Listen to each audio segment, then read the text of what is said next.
일본의 말장난, 해석의 미묘한 차이를 놓고 세계유산으로 등재된 근대산업시설과 관련해 강제노동이 아니라며 주장하고 나섰는데요.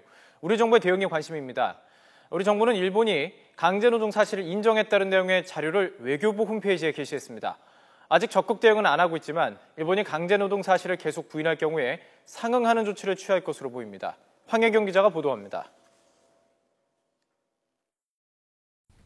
외교부 홈페이지에 팝업창이 새로 만들어졌습니다.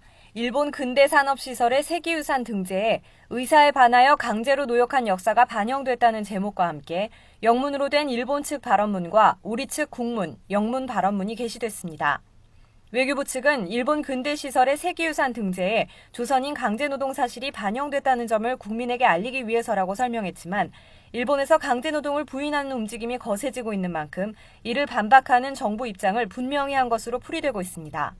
그런 홍보를 한다면은 그런 어떤 홍보 내용을 어떻게 하는지 저희도 그걸 잘 보게 될 겁니다. 그리고 필요할 경우 우리가 대응을 해야 될 필요성이 생긴다면 그건 다 저희가 마땅히 대응을 해야 되겠죠. 하지만 한일 간 역사 인식에는 근본적인 차이가 있기 때문에 이 같은 미온적 대처로는 부족하다는 지적이 나오고 있습니다.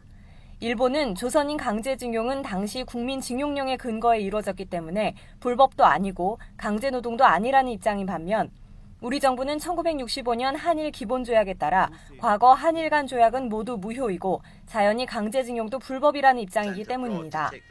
다만 정부는 강제노동을 인정할 경우 피해자들의 법적 소송이 시작될 것을 우려한 일본을 의식한 듯 세계유산 등재권은 한일 청구권 협정과는 별개라고 선을 그었습니다. 세계유산 등재권은 역사를 온전하게 기억하기 위한 것으로서 청구권 협정과는 별개 차원의 문제입니다.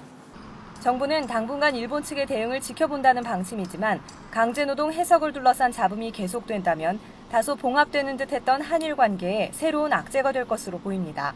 YTN 황혜경입니다.